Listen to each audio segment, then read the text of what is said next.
안녕하세요. 안충신 목사입니다. 다시 만나 뵙게 되어 반갑습니다. 구약 성경으로 들어가기 전에 1편에서 7편까지 서론을 말씀드리고 있습니다. 방송을 보시고 좋으시면 구독과 좋아요를 눌러주세요. 감사합니다. 오늘은 제6편 신정통치를 말씀드리려고 하는데 내용이 긴 것 같아 둘로 나누어 오늘은 신정통치 1편을, 다음 시간에는 신정통치 2편을 말씀드리겠습니다. 신정통치 1편을 5으로 나누어 말씀드리겠습니다. 첫째, 신정통치 낱말의 뜻입니다. 신정통치의 이 낱말은 국어사전에 없습니다. 한문 넉자를 모아 사자성어로 만든 말입니다. 한문으로 쓰면 신정통치 이렇게 씁니다. 신자는 신령 신자, 정자는 정사 정자, 통자는 거느릴 통, 치는 다스릴 치입니다. 신정이라 하면 하나님 나라라는 뜻입니다. 통치란 거느려 다스린다, 도맡아 다스린다인데, 도맡아 다스린다를 좀 더 풀이하면 전부를 책임지고 다스린다입니다. 신정과 통치를 조합하면 하나님의 나라가 전부를 책임지고 다스린다가 됩니다. 하나님 나라라는 말은 신약 성경에 많이 나오는데, 나라는 헬라어 원어로 바실레니아라 합니다. 바실레니아는 왕국이란 뜻이며 영어로는 킹덤으로 번역합니다. 공화국과 왕국은 다릅니다. 공화국은 주권이 국민에게 있고 국민이 선출한 대표자가 국민을 위하여 통치하는 나라를 말하지만, 왕국은 왕이 다스리는 나라를 말합니다. 그러므로 신정통치란 하나님이 전부를 책임지고 다스린다란 뜻입니다. 둘째, 천지창조의 목적은 신정통치입니다. 창세기 1장 1절에서 2절에 보면 태초에 땅이 혼돈하고 공허하며 흑암이 깊음 위에 있었다 말씀합니다. 그러한 상태에서 하나님께서 천지 만물을 창조하심으로 전 우주와 이 세상은 탄생하게 됩니다. 이 세상은 자연 발생으로 생겨난 것이 아니라 하나님이 어떤 의도 곧 목적이 있어서 만드신 겁니다. 그 목적이 무엇일까요? 만물들로부터 영광을 받으시기 위해서입니다. 그러므로 모든 만물은 하나님께 영광을 드려야 합니다. 천군 천사들, 해와 달과 별들, 모든 생명체들, 지음을 받은 모든 피조물들은 영광을 드려야 합니다. 그 중에 특히 인간은 더욱 영광을 드려야 하는데, 그 이유는 다른 피조물과는 다르게 특별히 하나님의 형상과 모양을 따라 지음을 받은 존재이며, 또한 만물을 다스릴 수 있는 권한을 위임받은 대리자로 세우셨기 때문입니다. 하나님은 만물을 창조하시고 만물을 다스리는 권한을 인간에게 주시고 그 인간을 신정통치하길 원하셨던 것입니다. 만물을 다스린다는 것은 만물로 하여금 창조주 하나님께 영광을 돌리도록 하는 것을 말합니다. 선악과는 하나님의 주권입니다. 하나님은 아담과 하와를 창조하시고 만물을 다스리게 하시고 에덴 동산에서 살게 하시고, 동산의 열매 중에 먹고 싶은 열매는 무엇이나 마음껏 먹을 수 있게 하셨습니다. 모든 것을 허락하시되 단 하나를 허락하지 않았습니다. 하나님께서 최초 인간 아담에게 최초의 법적 관계를 세우신 겁니다. 금하신 것은 단 하나, 선악과 뿐입니다. 이것 하나는 금하시고 먹으면 반드시 죽는다고 하셨습니다. 자, 여기서 우리 모두 생각해 봅시다. 왜 선악과일까요? 각종 과실 중에 왜 선악과 한 과실일까요? 이것은 무엇을 뜻하는 것일까요? 선악과에는 많은 의미가 함축되어 있습니다. 첫째는 하나님은 창조주이시며 만왕의 왕이십니다. 둘째는 왕이시기 때문에 법을 제정하실 주권이 있으신 겁니다. 셋째는 왕으로서 다스리시며 통치하십니다. 넷째는 피조물은 하나님의 주권을 인정해야 하며 다스림을 받아야 한다는 것입니다. 이런 의미가 담겨 있는 선악과를 동산 중앙에 딱 세워놓으신 겁니다. 하나님은 최초 인간 아담에게 많은 권한을 주셨으나 단 하나 허락하지 않은 것은 선악과입니다. 하나님의 영역을 표시하시고는 주권을 침범하시는 것을 허락하지 않으신 겁니다. 아담과 하와에게 원하셨던 것은 하나님의 통치에 순종하는 것이었습니다. 그러나 그들은 끝내 통치에 불순종하여 선악과를 따먹는 죄를 짓고 만 것입니다. 하나님이 원하시는 신정 통치를 거부하고 만 것입니다. 죄란 무엇인가요? 무엇을 죄라고 하는가요? 죄의 정의를 생각해 봅니다. 이 세상에서는 대개 죄는 국가에 대한 죄, 사회에 대한 죄, 인간과 인간에 대한 죄입니다. 이 죄들은 윤리와 도덕을 기준으로 삼지만 성경에서 말씀하는 죄는 창조주와 피조물의 관계에서 피조물이 자기의 위치에서 벗어나 창조주께 도전하는 것을 죄라고 말씀합니다. 선악과를 따먹는 죄가 바로 그 죄이며 그 죄를 원죄라 합니다. 셋째, 신정 통치의 시작입니다. 하나님은 창세전부터 인간 구원을 계획하셨습니다. 하나님은 창세전부터 인간 구원을 계획하셨습니다. 하나님은 아담이 선악과 범죄를 지을 것을 창세전부터 알고 계셨기에 인간을 창조하시기 전부터 그리스도 안에서 구원하실 계획을 하셨습니다. 아담이 하나님의 통치를 거부하고 선악과 범죄를 지은 이후로 인간은 타락하였습니다. 타락한 인간을 구원하기 위해 구약시대 구속사 전개의 통로가 될 이스라엘을 세우시기로 하신 하나님은 먼저 아브라함을 선택하시고 그를 부르십니다. 아브라함에게 너는 너의 고향과 친척과 아버지의 집을 떠나 내가 네게 보여줄 땅으로 가라. 내가 너로 큰 민족을 이루고 네게 복을 주어 내 이름을 창대하게 하리니 너는 복이 될지라. 너를 축복하는 자에게는 내가 복을 내리고 너를 저주하는 자에게는 내가 저주하리니 땅의 모든 족속이 너로 말미암아 복을 얻을 것이니라. 창세기 12장에 말씀합니다. 하나님은 아브라함을 부르시고 말씀으로 명령하셨으며 아브라함이 믿음을 가지고 순종하는지를 보셨어요. 아브라함은 믿고 말씀을 쫓아갔습니다. 하나님이 아브라함을 부르셔서 큰 민족, 복을 주고 이름을 창대하게 하신다는 놀라운 축복의 말씀을 하셨지만 한편으로는 고향 친척 아비 집을 떠나라 하셨습니다. 아무리 좋은 조건이라도 고향과 친척 아버지 집을 떠난다는 것은 희생과 대단한 용기와 결단이었으면 힘듭니다. 하나님을 믿지 못하면 버리고 떠날 수가 없는 겁니다. 하나님은 아브라함이 믿음으로 순종하는지를 보셨으며 아브라함은 하나님을 믿고 순종함으로 말씀을 쫓아갔어요. 여기서 매우 중요한 것이 있습니다. 하나님은 아브라함에게 말씀하시고 그의 믿음을 보신 거예요. 왜 그의 믿음을 보셨는가 하면 아브라함에게 원하셨던 것이 신정통치이기 때문입니다. 신정통치는 통치를 받는 자가 하나님을 절대적으로 믿어야 합니다. 믿음이 없이는 신정통치를 따르지 못하기 때문에 신정통치를 받는 자는 반드시 믿음을 가져야 합니다. 그래서 하나님은 아브라함의 믿음을 보신 것입니다.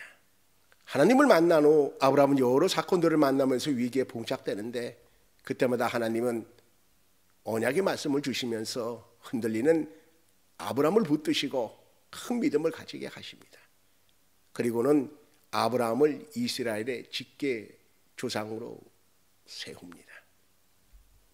하나님의 계획은 아브라함의 믿음을 유산으로 물려받은 이스라엘에게 신정 통치를 하심으로 이스라엘을 통해 그리스도가 오셔서 십자가를 지심으로 대속 사역을 완수하시고 성령께서 강림하심으로 교회가 탄생하여 그 교회를 통해 온 인류를 구원하시는 것입니다.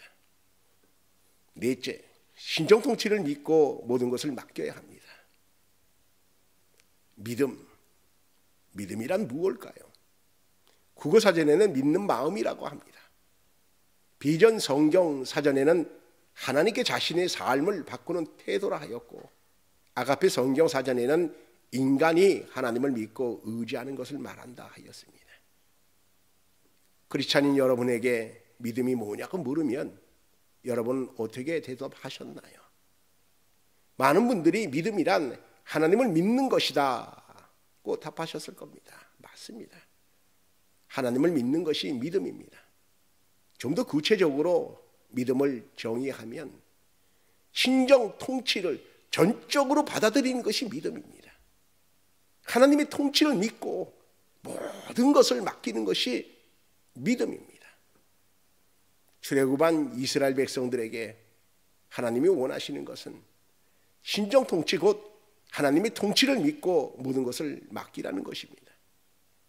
출애굽 후 가나안까지 가는 광야의 길이 험해도, 광야 생활이 좀 힘들어도 하나님을 믿고 맡기라는 겁니다.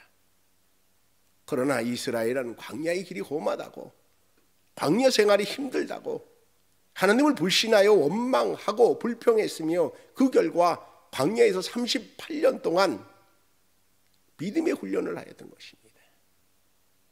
이것을 분명히 아셔야 합니다.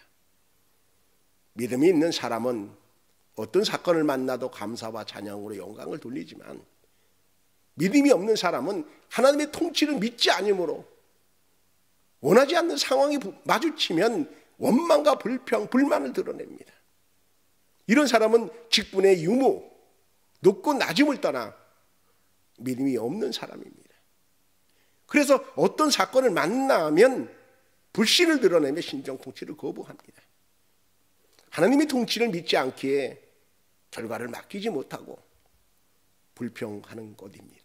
하나님의 통치를 신뢰하고 믿는 사람은 오늘 자신의 삶이 요동하더라도 하나님을 믿기에 끝까지 감사하며 찬송으로 영광을 돌립니다. 다니엘을 보세요. 다른 신에게 절하면 사자굴에 던져진다는 것을 알면서도 변함없이 하나님께 기도하지 않습니까? 바울과 실라를 보세요. 복음 전파하다가 감옥에 갇혔지만 감사와 찬송으로 주님께 영광 돌리지 않습니까? 신정 통치를 믿는 사람입니다. 감사와 찬송은 사건의 크기와 상관이 없습니다. 작은 사건에서 감사로 영광을 돌리는 사람은 큰 사건을 만나도 감사로 영광을 돌리더라고요. 작은 사건을 만나서 원망 불평하는 사람은 큰 사건을 만나도 원망 불평하더라고요. 투덜거리는 사람은 항상 투덜거립니다. 하나님을 믿는다. 하나님의 통치를 믿는 거예요. 많은 분들이 하나님을 믿는다는 것을 추상적으로만 생각을 합니다. 그래서 믿음은 구원을 받고 천국을 간다 정도로만 생각을 합니다. 어떤 사건을 만나서 원망 불평하면서도 자신의 믿음은 괜찮은 믿음이라 자평합니다. 이제는 하나님께서 원하시는 믿음을 가져야 됩니다. 그 믿음은 신정 통치를 따르며 하나님께 나의 운명을 맡기는 거예요. 저 천국에 갈 때까지 나의 운명을 전부 맡기는 겁니다. 내 생명이 다해 숨을 거둘 때까지 맡기는 것입니다. 사나 죽으나 주님의 것이요. 이런 마음으로 오늘을 사는 사람, 이런 사람이 신정 통치를 따르는 성도요, 하나님이 기뻐하시는 성도입니다. 그러므로 과정에서 하나님께 불평과 불만을 나타낸다면 하나님을 믿는다고 볼 수가 없는 겁니다. 우리는 믿음이란 과연 무엇인지를 다시금 생각하고 온전한 믿음을 가져야 할 것입니다. 다섯째, 우주보다 크신 하나님의 사랑입니다. 우리가 신정통치를 믿어야 하는 이유는 사랑으로부터 시작하신 신정통치이기 때문입니다.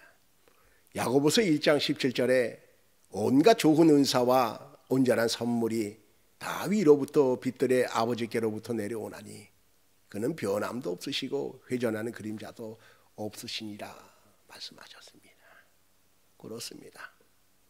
하나님은 신실하십니다.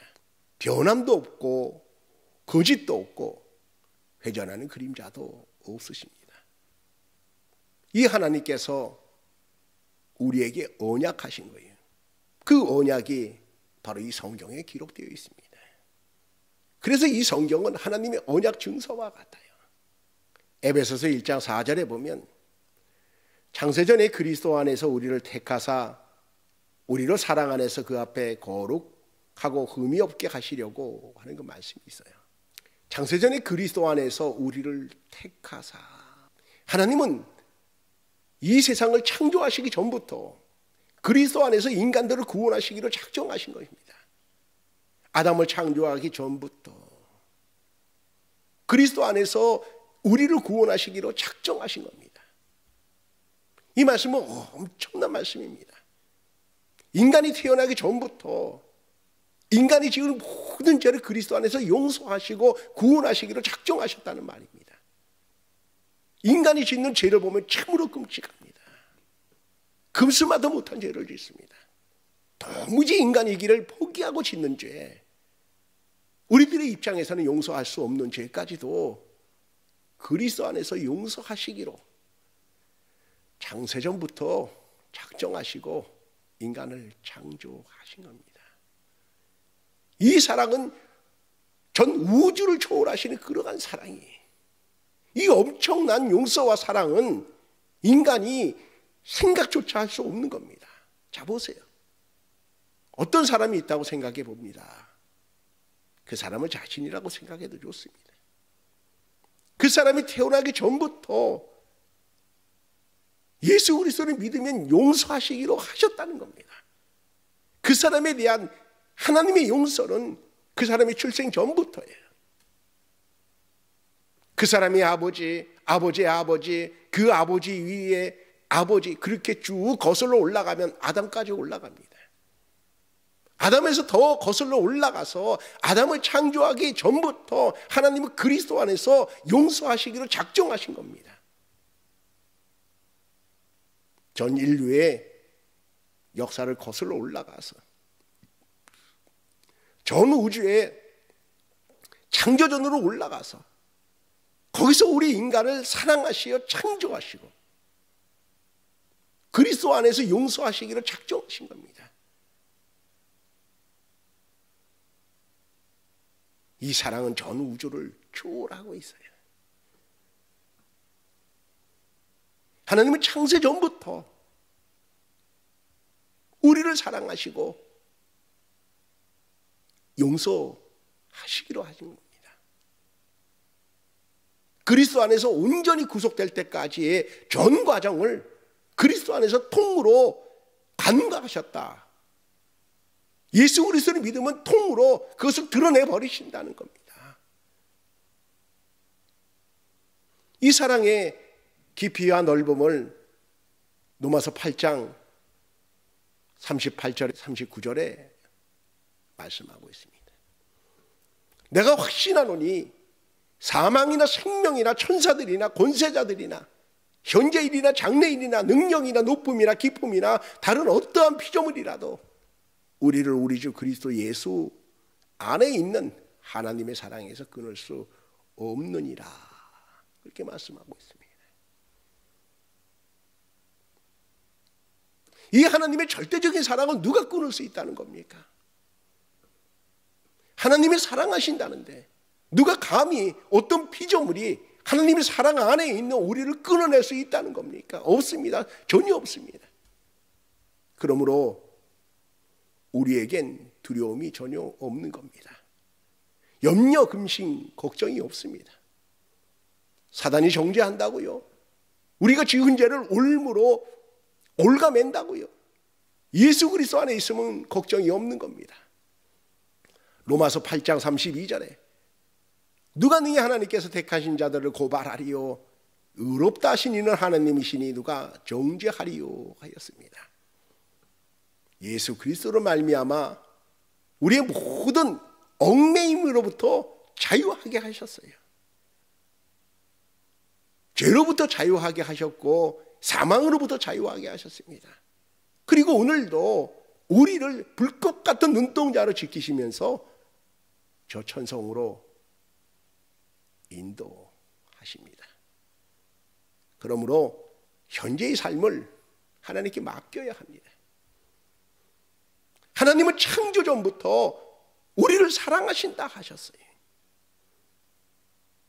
예수 그리스도 안에 있으면 우리의 모든 것을 다 덮고 간과하신다고 하셨어요. 그것을 믿는다면 신정통치를 믿고 따라야 된다는 말입니다.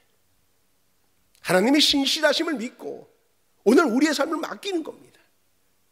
가다 보면 때로는 현실이라는 상황이 우리를 불안하게 할지라도 믿고 가야 합니다. 기도하면서 찬양하면서 믿고 가야 합니다. 왜냐하면 하나님의 신정통치를 성도는 믿음으로 따라가야 하며 하나님을 전적으로 믿고 가는 것이 신정통치를 인정하는 것이기 때문에 그렇습니다. 또한 이 세상을 떠날 때에 죽음 이후의 운명을 하나님께 맡겨야 합니다. 신정통치를 믿는 자는 자신이 죽음 이후를 온전히 주님께 맡기고 주님 품 안에서 숨을 거둡니다. 신정통치를 믿기에 죽음 이후가 두렵지 않습니다. 편안합니다. 그래서 성도는 죽음을 맞이 않아 주님께 모든 것을 맡겼기에 잠을 자듯 편하게 눈을 감는 겁니다. 주님을 만나기 전에 지난 과거를 모두 주님께 맡기고 주님을 만난 후에 허물 많은 삶 또한 회개하고 주님께 맡기고 오늘의 삶을 감사와 찬양하며 주께 맡기며 이 세상을 떠날 때에 죽은 이후에 운명을 기꺼이 맡기는 것이 신정통치를 받는 겁니다. 신정통치를 받는 자가 진짜 성도입니다. 주님이 기뻐하시는 성도입니다. 삶에 어떤 어려움이 있어도 신정통치를 믿기에 어려움 중에서도 감사와 찬송으로 영광을 돌리는 사람이 진짜 성도입니다.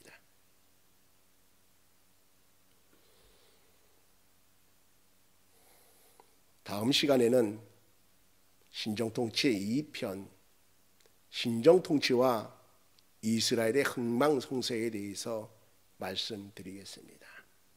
다음 시간에 뵙겠습니다. 감사합니다.